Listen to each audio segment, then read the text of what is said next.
तो रिसेंटली 25,000 के नीचे दो नए फोन लॉन्च हुए हैं। एक है Samsung F70 Pro, दूसरा है Poco M8 पावर। एंड क्या ये दोनों फोन Vivo T5X जो ऑलरेडी इस प्राइस में प्रेजेंट है उनसे बेटर है, वही जानते हैं बहुत सिंपल तरीके से। पहली बार इस चैनल पे आए, मेरा नाम है प्रवीर, प्लीज सब्सक्राइब करना अगर आपको वीडियो अच्छी लगती है। सबसे पहले Samsung एक बड़ा ब्रांड है तो बॉक्स में आपको फोन और केबल देता है, बाकी चीजें आपको अलग से खरीदनी है। वहीं पे Vivo वाले बॉक्स में आपको सब कुछ देते हैं। सेम Poco के अंदर भी बॉक्स में आपको सब कुछ मिलता है और Poco वालों ने तो एक हाई क्वालिटी का कवर भी दिया जो थोड़े टाइम बाद पीला नहीं पड़ेगा। तो हाँ, बॉक्स कंटेंट में Vivo और Poco वालों ने अच्छा काम किया है। खैर अब डिजाइन देखते हैं, तीनों ही काफी डिफरेंट डिजाइन लेके आते हैं। तीनों में कैमरा मॉडल भी काफी डिफरेंट आपको मिलता है और डिजाइन एक ऐसी चीज है जो आपको अच्छा लगे वो आप चूज कर सकते हो। हल्का सा बैटरी साइज का डिफरेंस है ना, तो वेट का भी डिफरेंस आपको मिलता है। सैमसंग वाला सबसे हल्का है, 207 ग्राम तक पहुंचता है। फिर Vivo वाला 221 ग्राम तक पहुंच जाता है। पोको में सबसे बड़ी बैटरी है तो वो 226 ग्राम तक पहुंचता है। तो इस तीनों फोन में सैमसंग सबसे हल्का आपको फील होगा और पोको वाला सबसे भारी आपको फील होगा। लेकिन बैटरी का जैसे बताया डिफरेंस है तो इस वजह से वेट का आपको डिफरेंस मिलता है।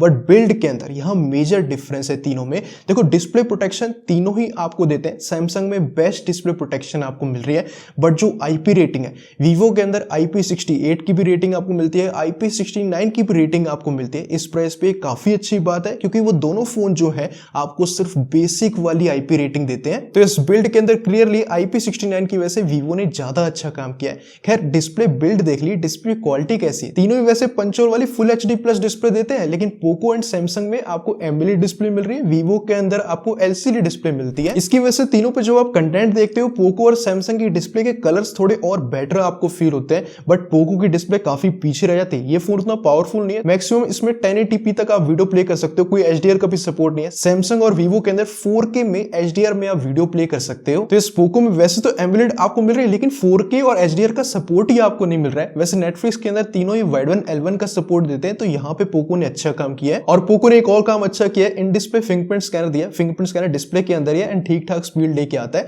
वहीं पे सैमसंग में एमोलेड होने के बाद भी सैमसंग और Vivo के अंदर आपको साइड में फिंगरप्रिंट स्कैनर मिलता है और तीनों ही डिस्प्ले में रिफ्रेश रेट भी आपको ठीक मिल रहा है। यूज करने में तीनों आपको स्मूथ फील होंगी। लेकिन Vivo की LCD का एक एडवांटेज आपको जरूर मिलता है। तीनों की डिस्प्ले अगर आप बहुत कम ब्राइटनेस करके यूज करते हो, स्पेशली रात के अंदर, तो Vivo में LCD है तो बिल्कुल फ्लिकर आपको नहीं मिलेगा। सैमसंग में बहुत ज्यादा फ्लिकर है और पोको में थोड़ा कम आपको मिलता है। तो इस Vivo की डिस्प्ले में LCD होने की वजह से थोड़ा सा उसमें एडवांटेज आपको जरूर मिलता है। ऑल्सो Vivo की डिस्प्ले की ब्राइटनेस ने भी सरप्राइज किया। तीनों को जो हम आउटडोर में लेके आए थे काफी सिमिलर ही विजिबिलिटी लेके आते हैं। तो हाँ, एमोलेड थोड़ी और ब्राइट होनी चाहिए थी, लेकिन Vivo ने LCD के साथ भी ब्राइटनेस आपको अच्छी दी है। तो इस डिस्प्ले के अंदर तीनों के पास अपने अपने एडवांटेज आपको मिल रहा है। लेकिन स्पीकर्स के अंदर तो हमारे पास क्लियर विनर है, अकेला Vivo ही है जिसमें आपको ड्यूल स्पीकर मिल रहा है। वहीं पे पोको और सैमसंग में आपको सिर्फ सिंगल स्पीकर मिलता है। साइड बाय साइड इनकी साउंड क्वालिटी सुनना,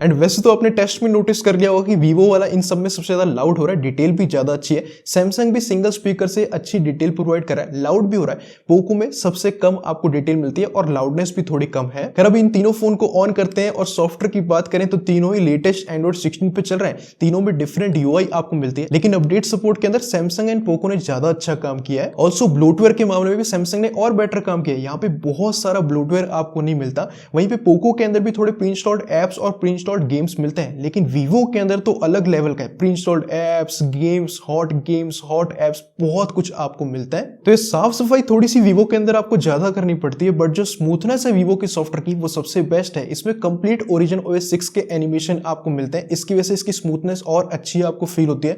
लॉक स्क्रीन कस्टमाइजेशन में भी आपको डेप्थ इफेक्ट वगैरह मिल जाता है और इवन फ्लिप कार्ड वाला भी सपोर्ट मिलता है। तो लॉक स्क्रीन कस्टमाइजेशन भी इसकी सबसे बेटर है। सेकंड नंबर पे आप सैमसंग की स्मूथनेस रख सकते हो, इसमें भी आपको एनिमेशन मिलते हैं। ये उतने स्मूथ नहीं है जितने Vivo के अंदर है, बट पोको का सबसे बुरा हाल है, इसमें तो एनिमेशन है ही नहीं। ऐप ओपन करते हो, क्लोज करते हो, कुछ एनिमेशन आता ही नहीं है। तो इस ब्लोटवेयर के अंदर थोड़ा अजीब काम किया है Vivo ने, लेकिन स्मूथनेस के अंदर सबसे बेस्ट काम किया है। वैसे बेसिक फीचर पोको और Vivo में जैसे ऐप लॉक आपको मिलता है, ड्यूल एप्स आप क्रिएट कर सकते हो, ऐप हाइड वगैरह कर सकते हो, और सैमसंग के अंदर भी सिक्योर फोल्डर वगैरह आपको मिल जाता है। और बेस्ट पार्ट ये तीनों में आपको खुद का डायलर मिलता है, तो तीनों में आप चुपके से कॉल रिकॉर्डिंग भी कर सकते हो। वैसे तीन काम आप भी कर सकते हो। अगर आप कोई वीडियो अच्छी लग रही है प्लीज वीडियो को लाइक शेयर एंड कमेंट कर दो, इससे ना वीडियो चलने के चांस ज्यादा रहते हैं। अब परफॉर्मेंस ये काफी लोगों के लिए इंपॉर्टेंट है। देखो सैमसंग और पोको के अंदर आपको स्नैपड्रैगन का प्रोसेसर मिल रहा है, वीवो के अंदर मीडियाटेक का प्रोसेसर है, और इनके अगर एंट्री स्कोर देखते हो वीवो सबसे ज्यादा पावरफुल है और पोको सबसे कम पावरफुल है। इवन टाइप ऑफ स्टोरेज के अंदर भी डिफरेंस है, वीवो और सैमसंग के अंदर यूएफएस 3.1 की स्टोरेज है, पोको के अंदर यूएफएस 2.2 की स्टोरेज है। तो हार्डवेयर और स्कोर्स के मामले में पोको सबसे खराब आपको मिलता है और रियल लाइफ टेस्ट के अंदर भी वो दिखता है। जब हमने छोटे छोटे एप्स ही ओपन किए वीवो सबसे बढ़िया काम कर रहा है, सेकंड नंबर पे आप सैमसंग रख सकते हो, लेकिन पोको वाला सबसे खराब काम कर रहा है। नॉर्मल छोटे छोटे एप्स ये काफी स्लो ओपन करता है, बट ये डिफरेंस और बढ़ जाता है जब हम बड़े गेम लॉन्च करते हैं। बीच में लॉन्च किया, हल्की स्पीड इंक्रीज की, सैमसंग वाले ने पहले ओपन किया फिर वीवो वाले ने, एंड पोको वाला एकदम लास्ट में रह जाता है। एंड एक और बड़ा गेम लॉन्च करते हैं, सीओडी लॉन्च करते हैं, हल्की स्पीड इंक्रीज करते हैं, एंड यहाँ वीवो वाला सबसे पहले ओपन करता है फिर सैमसंग वाला, एंड यहाँ भी पोको वाला लास्ट में रह जाता है। तो इस पोको वाले का हार्डवेयर भी खराब है एंड परफॉर्मेंस भी खराब आपको मिलती है, बट वीवो वाला सबसे बेस्ट परफॉर्मेंस दे रहा है। एंड ये और क्लियर होता है जब हमने वीडियो रेंडर टेस्ट करने की कोशिश की, पोको में हम कर ही नहीं पाए, वहीं पे सैमसंग और वीवो में जब सेम टाइम पे एक्सपोर्ट किया, हल्की स्पीड इंक्रीज करते हैं, वीवो वाला बहुत बड़े मार्जिन से सैमसंग को बीट करता है। और ये एफपीएस स्टेबिलिटी के अंदर भी दिखता है, पोको में तो 40 एफपीएस है तो इसकी बात करने की जरूरत नहीं है, लेकिन सैमसंग और वीवो में आपको 60 एफपीएस का सपोर्ट मिलता है। और दोनों के एफपीएस टेस्ट आप साइड बाय साइड देखोगे, वीवो की स्टेबिलिटी एफपीएस की बहुत ज्यादा बेटर है। तो इस वीवो वाला ज्यादा पावरफुल है एंड आपके नॉर्मल टास्क भी कराएगा, थोड़ी हैवी गेमिंग भी आपको करा देगा। सैमसंग वाला आपके नॉर्मल टास्क कराएगा एंड पोको वाला नॉर्मल टास्क भी काफी खराब आपके कराएगा। वैसे काफी लोगों का ये भी सवाल होता है सैमसंग वाला क्या गर्म होता है, तो तीनों का इस टाइम पे जो टेम्परेचर है वो तीनों का 36 डिग्री है, एंड तीनों पे फिर हमने सीपीयू थ्रॉटलिंग रन कर दिया, एंड 15 मिनट बाद जब टेम्परेचर चेक किया, पोको वाला 42 डिग्री तक पहुंच गया, वीवो वाला 43 डिग्री, एंड सैमसंग सबसे गर्म यानी 45 डिग्री तक पहुंच गया। तो इस टेम्परेचर का वैसे तो बहुत बड़ा डिफरेंस नहीं है, लेकिन यहाँ भी सैमसंग वाला सबसे ज्यादा गर्म हो रहा है। ऑल्सो बैटरी के अंदर भी सैमसंग में सिर्फ 6000 mAh की आपको बैटरी मिल रही है और चार्जर आपको अलग से खरीदना पड़ता है। वहीं पे पोको के अंदर आपको 8000 mAh की बैटरी मिलती है और वीवो के अंदर 7200 mAh की बैटरी मिल रही है, और दोनों में आपको चार्जर साथ में मिल रहा है। वैसे नेटवर्क के अंदर भी यहाँ पे तीनों फोन ही 5G प्लस और वीनर इंडोर के अंदर अच्छा सपोर्ट करते हैं, लेकिन सिम स्लॉट के अंदर सैमसंग और पोको में आप या तो 2 सिम लगा सकते हो या एक सिम और एक एचडी कार्ड, यानी एचडी कार्ड का सपोर्ट है। वहीं पे वीवो के अंदर आप सिर्फ 2 सिम लगा सकते हो, यहाँ पे कोई एचडी कार्ड का सपोर्ट नहीं है। तो यहाँ पे सैमसंग और पोको ने ज्यादा बेटर काम किया है। खैर अब कैमरा बचा है एंड शायद इससे आप लोग डिसाइड करने वाले हो। देखो तीनों ही 50 MP का मेन कैमरा लेके आते हैं, लेकिन सैमसंग अकेला है जिसमें 5 MP का आपको अल्ट्रावाइड मिलता है। एंड सबसे पहले उस 5 MP अल्ट्रावाइड को क्लियर करते हैं। देखो इसके कलर्स वगैरह अच्छे हैं, इसमें डायनेमिक रेंज भी आपको अच्छी मिलती है, लेकिन जूम करके देखना डिटेल बहुत ही खराब है। एंड ऑब्वियसली ये चीज वैसे ही क्लियर है कि सिर्फ 5 MP का अल्ट्रावाइड है तो डिटेल कहां पे आएगी, लेकिन एटलीस्ट सैमसंग ने दिया है, बाकी दोनों फोन ने आपको दिया भी नहीं। खैर जब आप मेन कैमरे की फोटोज कंपेयर करते हो, यहाँ पे आप एक चीज नोटिस करोगे, वीवो वाला थोड़े नेचुरल कलर रखता है, वहीं पे पोको और सैमसंग में थोड़े पंची कलर आपको मिलते हैं। और पर्सनली मुझे सैमसंग के कलर ज्यादा बेटर फील हो, ये थोड़ा नेचुरल साइड भी है और पंची भी इसमें बैलेंस है। पोको में थोड़े से कलर ज्यादा ही अननेचुरल हो जाते हैं, और सिर्फ कलर्स के अंदर नहीं, इवन अगर आप डिटेल भी कंपेयर करते हो, पोको में सबसे कम डिटेल आपको मिल रही है, सैमसंग और वीवो में डिटेल आपको ज्यादा मिलती है। और पोर्ट्रेट्स में ये चीज और क्लियर आपको दिखेगी। वैसे तो तीनों फोन ही 1x में पोर्ट्रेट्स निकाल सकते हैं, लेकिन वीवो वाला अकेला है जो 2x के अंदर भी पोर्ट्रेट निकाल सकता है। तो बाकी फोन के 1x और इसके 2x से अगर पोर्ट्रेट्स कंपेयर करोगे, वीवो के पोर्ट्रेट ज्यादा अच्छे आपको फील होते हैं, इसमें एज डिटेक्शन भी थोड़ा बेटर आपको फील होता है। पोको में एज डिटेक्शन भी सबसे खराब है और डिटेल भी आपको कम मिलती है। सैमसंग एज डिटेक्शन एटलीस्ट अच्छा कर रहा है, बट जब आप लो लाइट फोटोज देखते हो, यहाँ भी कलर्स का आपको डिफरेंस फील होगा। सैमसंग और पोको थोड़े पंची कलर, वीवो थोड़ा नेचुरल रखता है।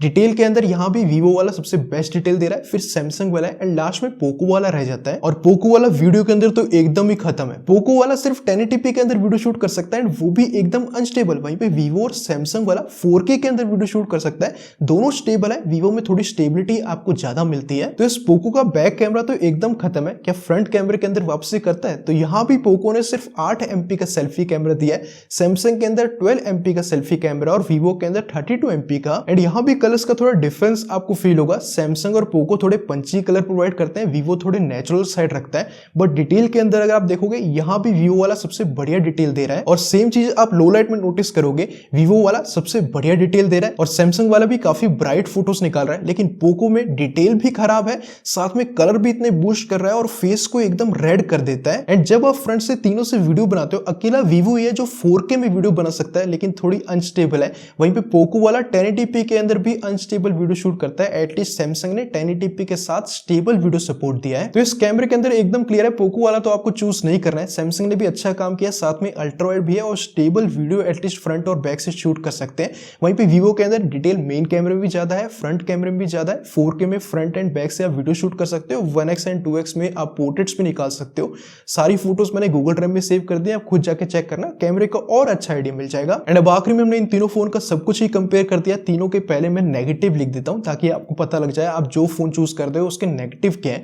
इसके बाद अब तीनों के मैं पॉजिटिव लिख देता हूं, इससे आप आराम से डिसाइड कर सकते हो जिसके पॉजिटिव आपको ज्यादा अच्छे लग रहे हैं वो फोन आपके लिए बना है। पोको वाला आपको बिल्कुल चूज नहीं करना है। इसमें दो चीजें अच्छी हैं, एक तो बहुत बड़ी बैटरी आपको मिल रही है और साथ में एमोलेड डिस्प्ले है, लेकिन उस डिस्प्ले का आप एडवांटेज ले नहीं सकते। 4K का सपोर्ट नहीं है, HDR का सपोर्ट नहीं है, नॉर्मल टास्क की फोन खराब कर रहा है, कैमरा बहुत खराब आपको मिलता है, वीडियो एकदम अनस्टेबल शूट करता है, सिंगल स्पीकर आपको मिल रहा है। तो ये फोन चूज करने का बिल्कुल मतलब नहीं है। वैसे वीवो सबसे ज्यादा एडवांटेज लेके आ रहा है, बस इसमें LCD डिस्प्ले आपको चूज करनी पड़ेगी। अगर आपको LCD डिस्प्ले से कोई भी दिक्कत है तो सैमसंग वाला आपको एमोलेड डिस्प्ले भी दे रहा है, नॉर्मल टास्क अच्छे करेगा। ऑब्वियसली इसमें आप गेमिंग नहीं कर सकते, लेकिन कैमरा भी आपको यूजेबल मिल रहा है। तो यस, वीवो इन तीनों में क्लियर विनर है एंड ये ज्यादा बेटर आपको फील होगा। बट सैमसंग वाला भी आप चूज कर सकते हो, लेकिन पोको वाला आपको चूज नहीं करना है। बाकी मैं तो ऐसी सिंपल स्टेट द पॉइंट बनाता रहता हूं ताकि आपके पैसे सही जगह इन्वेस्ट हो, आपके पैसे खराब ना हो। बहुत मेहनत से आप कमाते हो तो प्लीज थोड़ा सपोर्ट करना, सब्सक्राइब करके बेल आइकन कॉल पे करना, वीडियो अच्छी लगी लाइक एंड शेयर कर देना। कोई भी सवाल अभी भी रहेगा कमेंट सेक्शन में पूछना। मिलते हैं आप लोग अगली वीडियो में। Thanks for watching and love for all.